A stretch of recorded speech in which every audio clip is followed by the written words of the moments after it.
Hi, this is video number 2 for cellos. So you can be excited, you're going to actually get to hear your cello for the first time today. And number one thing you need is a place to sit where your knees can be pretty level with your hips. So your chair should be about knee height. And it could be a couch, but if your couch is too low and you're in it sitting like this, that's not a good thing, so then you might need to put cushions on. Or it could be the side of your bed, but not if it makes you on your tippy toes.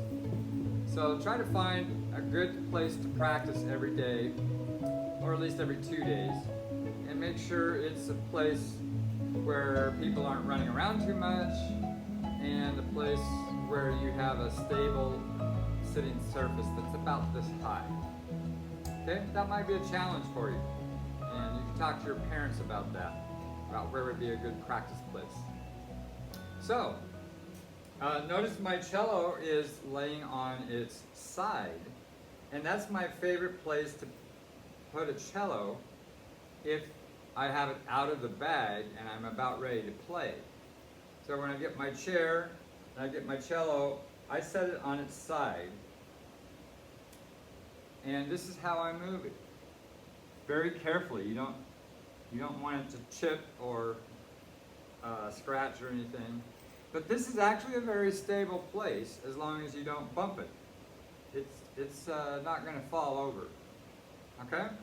In fact, when you're in an orchestra with 20 or 30 other kids, the chairs, now during COVID, the chairs are 6 feet apart. That's not normal.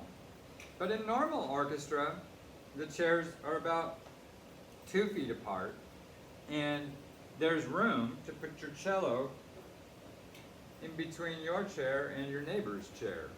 And so this is a perfect place to put it down if the director ever asks you to put your instrument down. Okay, now you've learned how to take care of your violin case or bag. You've learned how to take care of your cello, how to lean it in the corner, not against a wall, a flat wall, or anything flat, but to put it in a corner where it's safe. And now we're going to learn playing position. But before we start, I need to tell you about left and right, because if you think about it, I'm backwards from you, and so I will be using my backwards hands. So don't try to think when I say to do something with your left hand, don't think, well, which one is Mr. Douglas doing because he's turned around backwards, and then don't use your brain to figure out. Just be my mirror, because mirrors don't have brains. They don't think about left and right. So I want to practice left and right. Point that way with that hand. Point that way with that hand. Do what I do. Very good. Oh, you guys are weird. Okay, that way. That is your left hand. This is your left hand. The left hand is the one you are going to pick up your cello with. Okay? The right hand is the one you're going to end up bowing with. Now, it doesn't matter if you're left or right-handed. Both hands are going to have a lot of work to do, and difficult work to do. Your left hand is going to be playing notes on the strings. Your right hand is going to be bowing different angles, and fast and slow, and so it's going to be difficult for both hands. It doesn't matter if you're left or right-handed. So right now, show me your left hand. Very good. Now, reach down and hold the neck with your left hand, and stand your instrument up in front of you. Now I want you to notice that my elbow is not bent, so I'm standing the instrument very straight up, but my arm is straight out. So you stay where you are, but let me turn sideways so you can see what I'm actually doing. I'm actually doing that. So the bottom of the cello is quite a ways from my feet. And the top of the cello is quite a way from my face because my arm is out straight. Okay? So that's where I want you to be. Now, lean the cello back toward your left shoulder. But you don't actually want to lean it on your shoulder.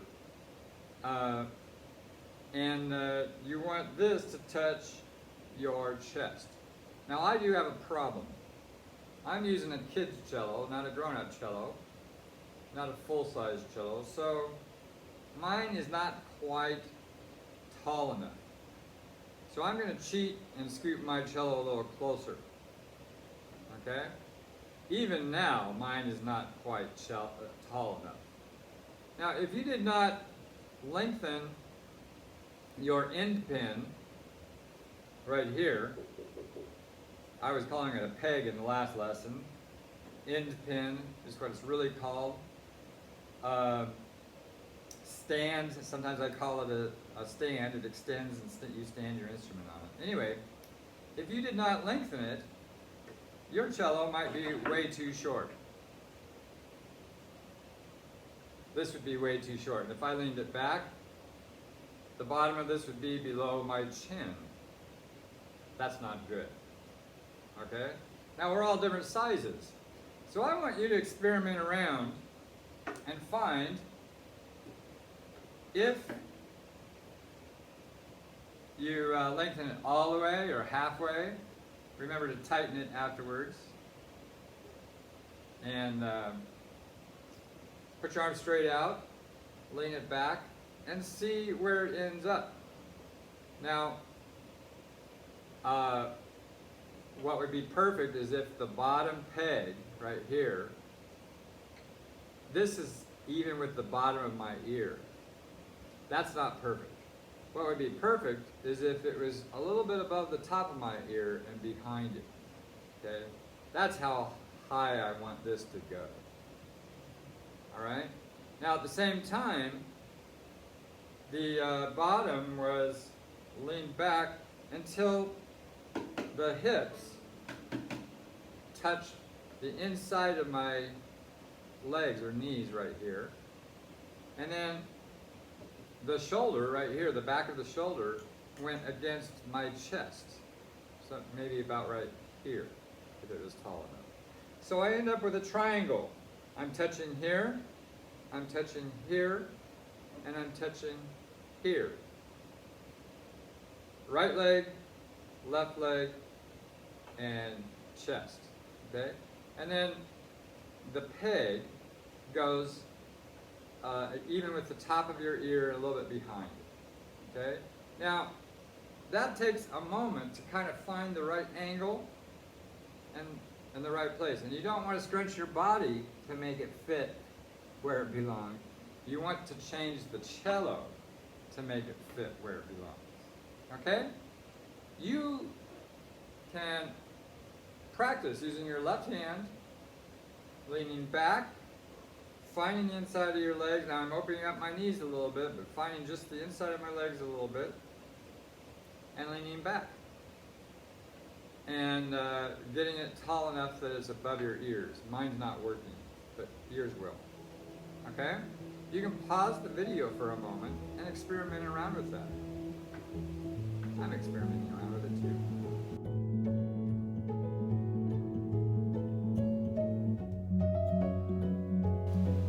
Alright, we're going to see if we can count to 10 and get from the cello being sideways on the floor to being in playing position.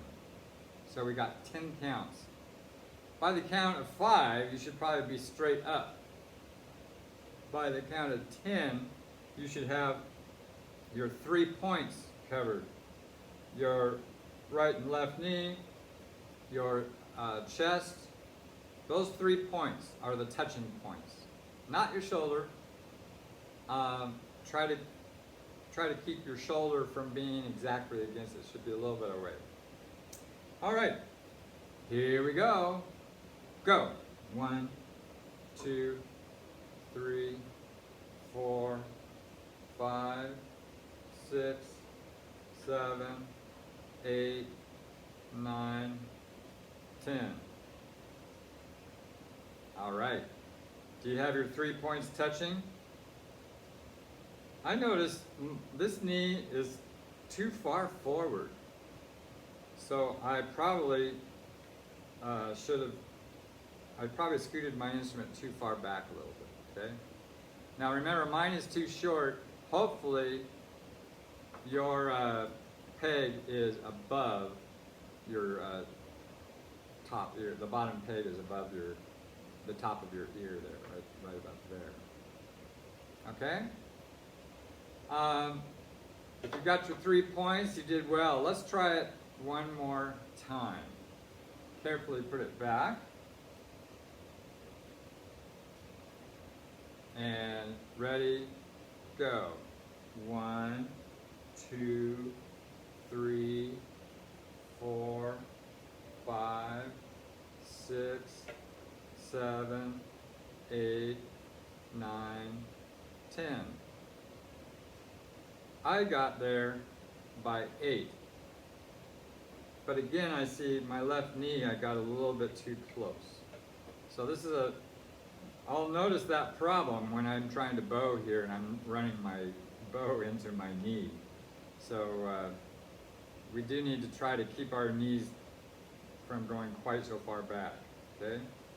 Now one way I'm fixing my knee is to back up my foot and lower my knee a little bit, and that can help. As long as my cello is still stable. All right, one more time. Ready,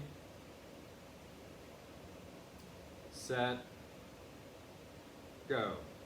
1, 2, 3, 4, 5, 6, 7, 8, 9, 10. Touching 3 points.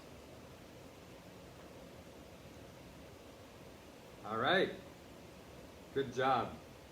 Let's see if we can speed it up. Ready, set, go.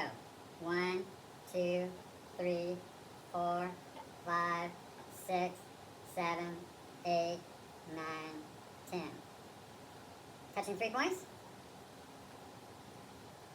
All right, good job. Let's see if we can speed it up. Ready, set, go.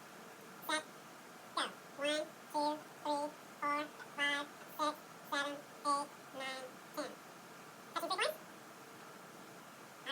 Touching 3 points? All right, good job. Okay, well, now it's time to play a little bit more. I'm resting this hand, left hand, on the top.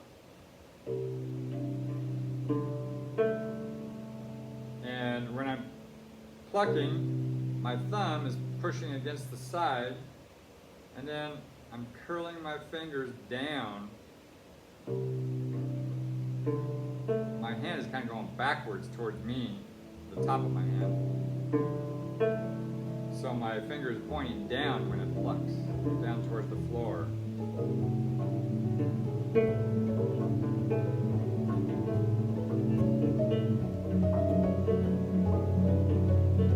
All right, good job.